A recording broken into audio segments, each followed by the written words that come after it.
Assalamualaikum warahmatullahi wabarakatuh.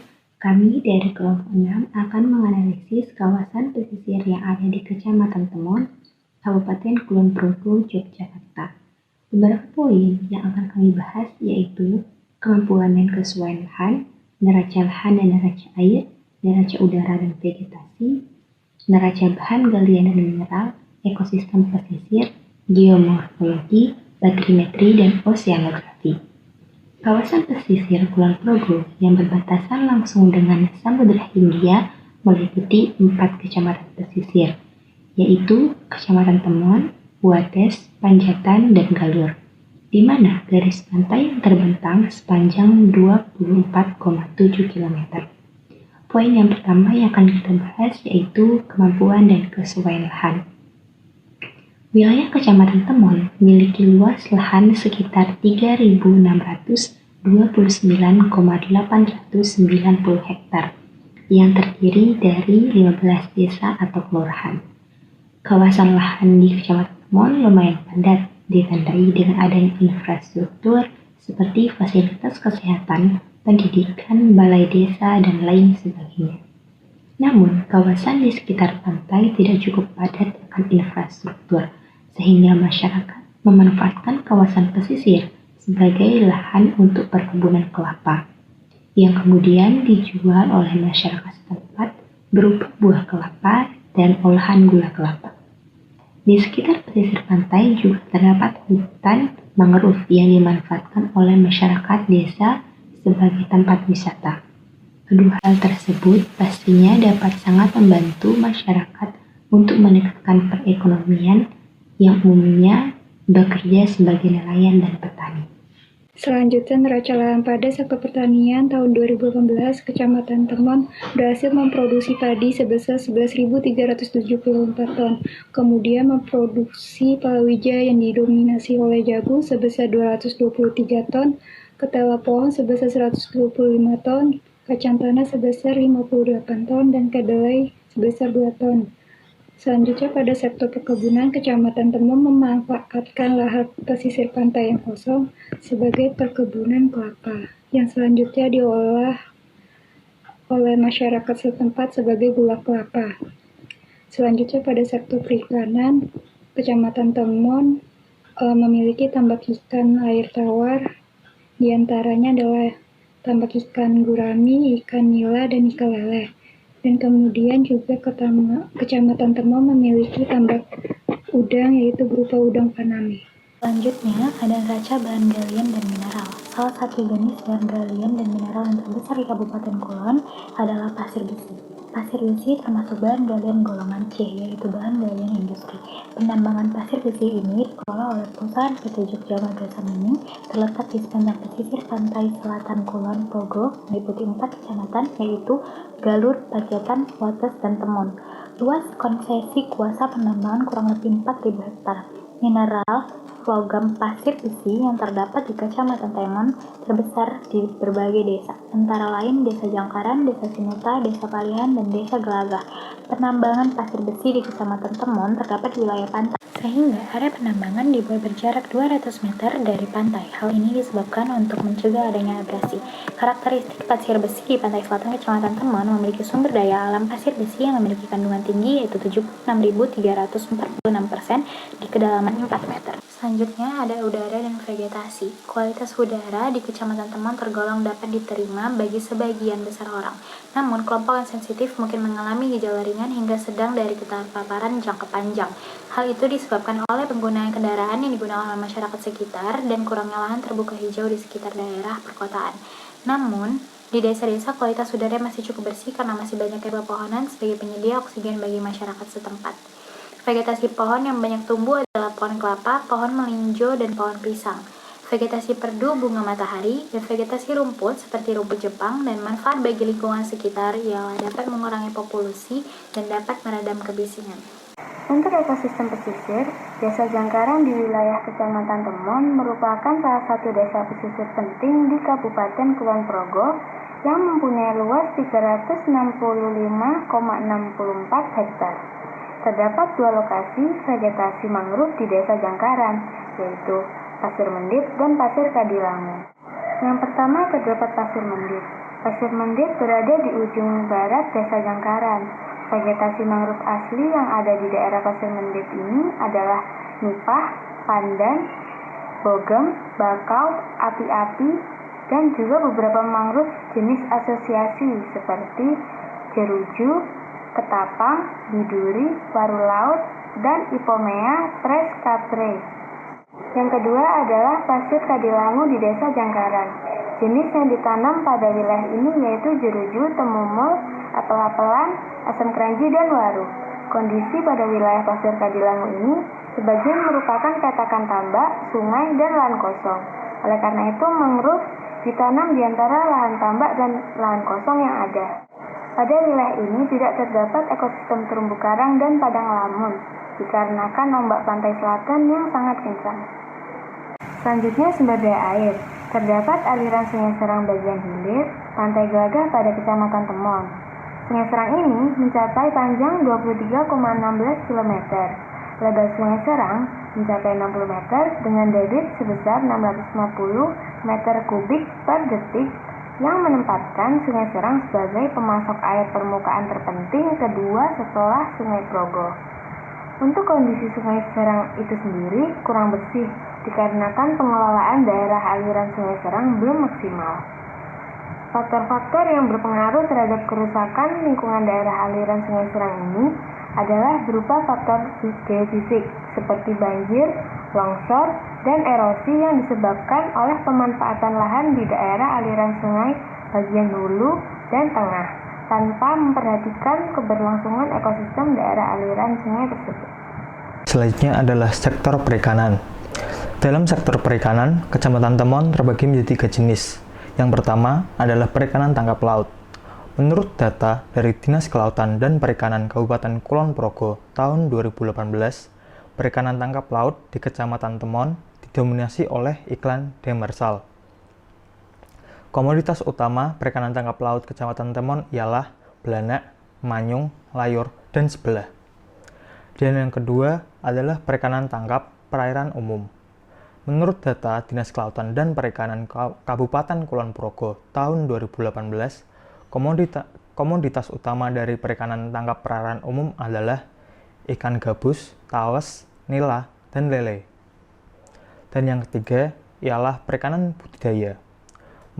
Menurut data dari Dinas Kelautan dan Perikanan Kabupaten Kulon Progo tahun 2018, komoditas perikanan budidaya ini adalah nila, lele, gurami, bawal air tawar, dan udang faname. Di Kecamatan Temon, budidaya ikan menggunakan kolam, sementara untuk udang faname menggunakan tambak yang biasanya terdapat di sekitar mangrove. Di kecamatan ini tidak terdapat keramba jaring apung.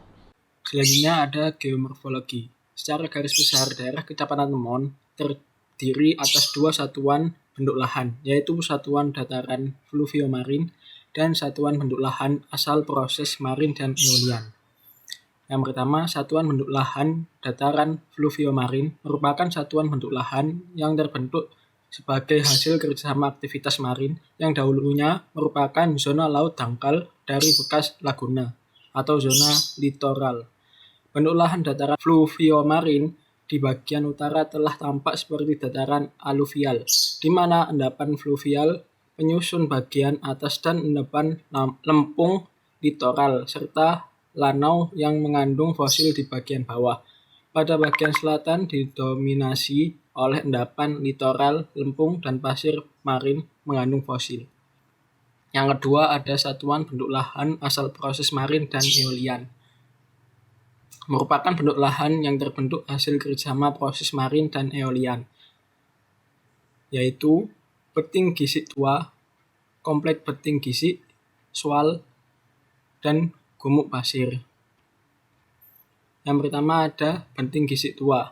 Beting Gisik Tua berasal dari aktivitas Gunung Merapi Tua. Material penyusunnya berupa pasir berbutir halus hingga kasar dan mengandung biji besi. Beting Gisik Tua merupakan salah satu bentuk lahan hasil proses marin. Yang kedua ada Komplek Beting Gisik, Swell, dan Gumuk Pasir, Sendun. Material pada satuan bentuk lahan ini berupa pasir hasil aktivitas vulkanik yang dibawa ke laut dan bercampur dengan sisa-sisa binatang laut yang kemudian dibawa ke laut oleh aliran sungai dan diembaskan kembali ke pantai oleh gelombang dan angin.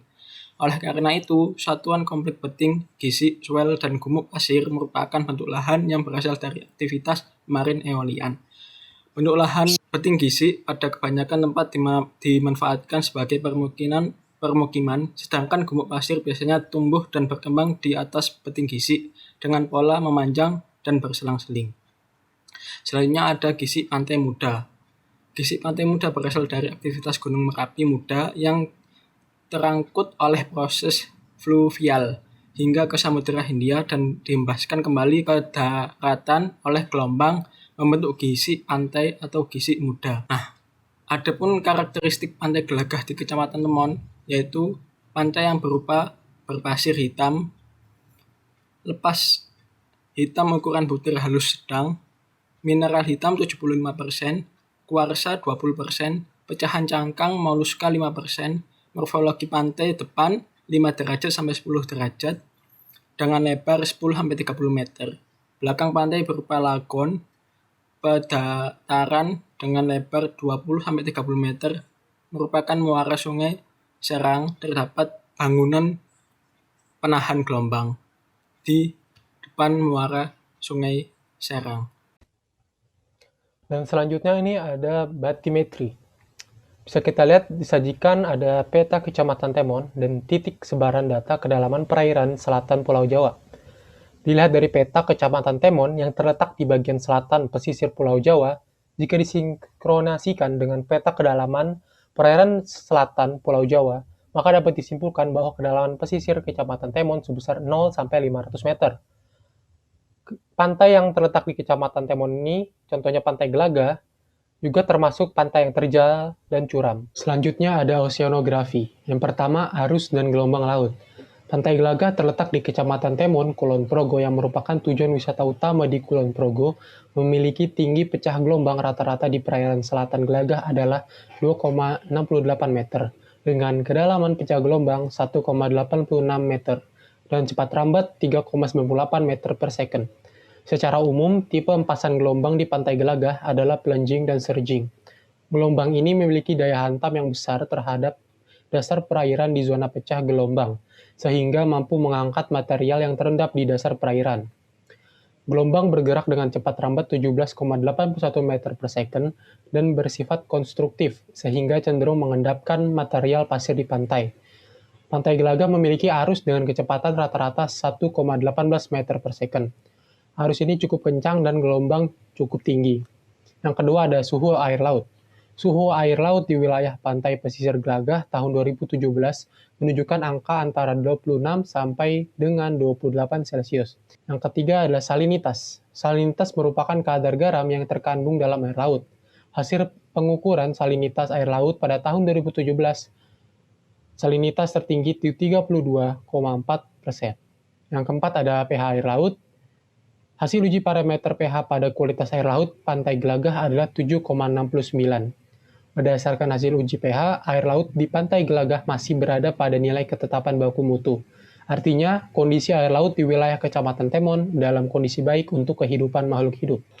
Dan yang kelima ada tingkat kecerahan air. Air laut memiliki warna yang bersumber dari kandungan sedimen, kandungan zat organik dan anorganik yang terlarut pada air laut, serta efek cahaya yang diserap oleh air laut. Warna dinyatakan dalam PTCO dengan nilai baku mutu sebesar 30 PTCO. Hasil uji parameter warna pada kualitas air laut di Kabupaten Kulon Progo tahun 2017 menunjukkan bahwa Pantai Gelagah memiliki nilai 1,4. Berdasarkan hasil uji parameter tersebut, warna di bawah nilai baku mutu, yang artinya air di Pantai Gelagah dalam keadaan jernih, sehingga sinar matahari dapat menembus air dan makhluk hidup yang berada pada kedalaman air laut dapat memperoleh cahaya yang cukup, serta dapat berkembang biak dengan baik. Kemudian ada hasil uji parameter kekeruhan pada kualitas air laut di Kabupaten Kulon Progo tahun 2017. Kekeruhan dinyatakan dalam nilai baku mutu sebesar 5 NTU. Berdasarkan hasil uji parameter tersebut, tingkat kekeruhan di Pantai Gelagah sebesar 12,9 NTU yang melebihi nilai baku mutu. Keruhnya air laut pada pantai tersebut disebabkan kondisi di daerah aliran sungai pada daerah hulu kurang baik. Selanjutnya ada kesimpulan. Dari analisis kami di atas, maka dapat disimpulkan bahwa potensi yang ada di Kecamatan Temon sangat banyak, diantaranya habitat pohon mangrove yang tumbuh subur, lahan tanah yang bisa dijadikan lahan untuk pertanian dan perkebunan, sumber daya ikan di kawasan pesisir, dan bahan galian berupa pasir besi yang ada di pantainya. Kekayaan tersebut dimanfaatkan oleh masyarakat sekitar untuk meningkatkan perekonomian. Akan tetapi, di samping itu, Kecamatan Temon tidak tersedia padang lamun, terumbu karang, dan juga kerambat jaring apung dikarenakan ombak pantai selatan yang cukup kencang. Sekian video dari kelompok kami. Bila ada kekurangan atau kesalahan dari kami minta maaf. Terima kasih atas perhatiannya. Wassalamualaikum warahmatullahi wabarakatuh. Selanjutnya ada geomorfologi. Lanjutan neraca lahan padas. Dan selanjutnya ini